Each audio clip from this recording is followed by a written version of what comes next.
Hello everyone, this is Miss Siddiqui here. In this quarter, you will be completing a research paper, so you will be watching a series of videos on how to complete research. This video is about how to evaluate websites as credible or not credible sources. So the first question you want to ask when you are looking at a website is, who wrote or published the information on this site? Because anyone can publish on the web. It's important for you to identify the source and the author of the source. You should ask yourself, is the publisher clearly identified on the site? Am I able to contact the author through an email or a mailing address? And then ask yourself, what are this author's credentials? Is the publisher an expert on the subject that I'm trying to research? That's crucial. You should also ask, is this website created or sponsored by a reputable organization? That means, can I confirm that the organization is a credible and authoritative source on the information that I'm curious about? You next want to ask yourself, what information and resources does the site actually provide? So, the information you find on a website doesn't necessarily go through the hands of some sort of editor or fact checker or reviewer, so oftentimes it's up to you to determine the value of the site's content.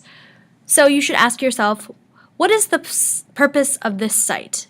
Is it trying to persuade me, inform me, or entertain me? And does it actually achieve that purpose? Then you should ask yourself, and this is crucial, is the information on the site objective or biased?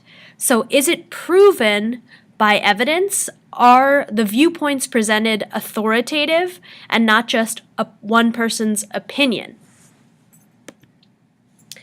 You should also ask yourself, does the site provide thorough coverage on the topic? Does it reference or link to other resources that might be useful on this topic? An easy way to screen for credible websites is the information on the site well written? Are there misspellings or grammatical errors? That probably means that it's just an independent author. Also ask yourself, does the site provide a works cited page or a bibliography to ensure that the research presented is credible? Can you verify that the resources the author of the website consulted are reliable, thorough, and also objective? Also, if the site features graphics or videos or audio clips or animations, are these multimedia elements actually helpful in clarifying the information presented on the website? That's a good way to check whether this is a credible source. Something to look for is the navigation and presentation of the website. Is it well organized and easy to navigate? Can you find the information you need within a few clicks? Is the site visually appealing and organized? Does the design suit the purpose of the website? Are the multimedia elements used sparingly and for a specific purpose, or are they distracting?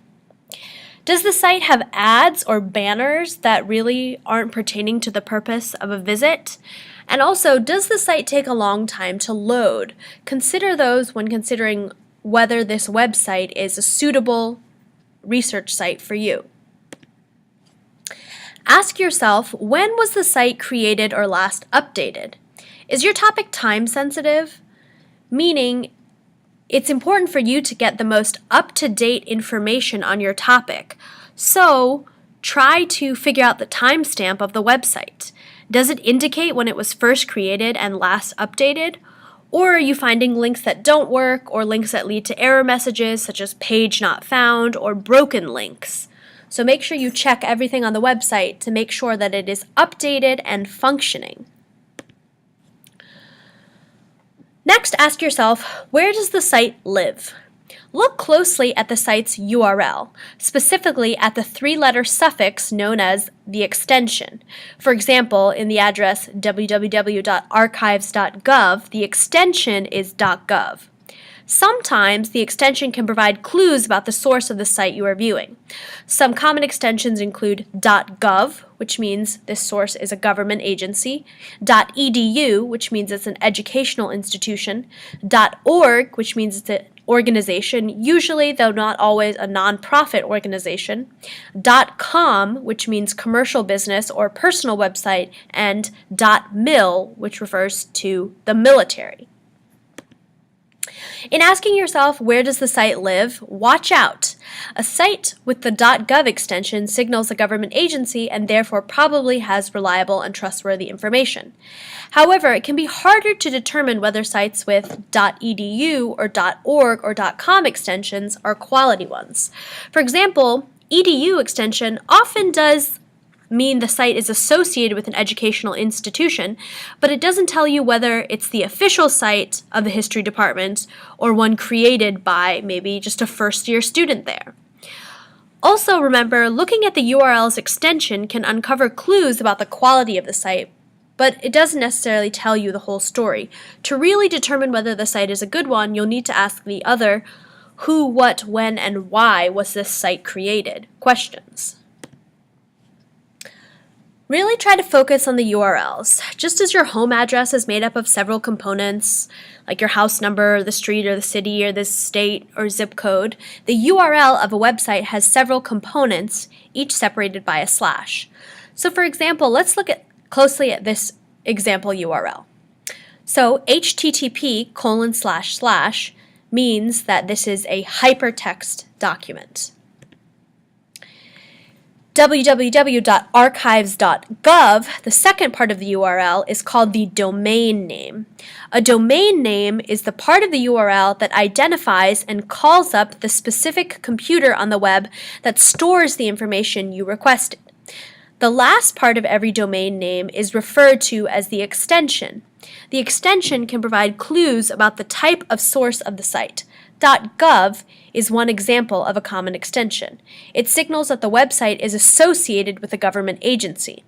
In the example above, www.archives.gov is the home page of the U.S. National Archives and Records Administration, NARA. Let's look further at this URL. exhibit_hall/American_original/original.html.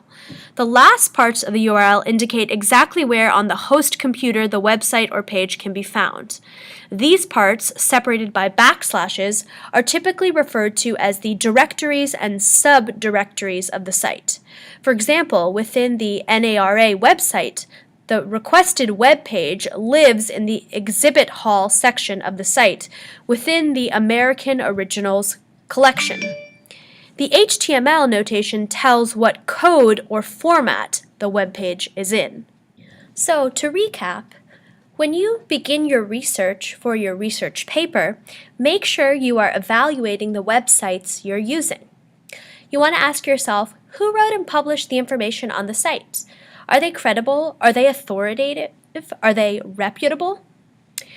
What information and resources does the site provide? Does it link me to other useful websites that can give me more thorough information on the topic?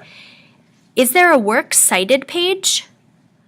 When was the site created or last updated? You want the most up-to-date information that is current on your topic. And then ask yourself, where does the site live? Is it a .gov, a .org, or a .edu? Because those would be the most credible.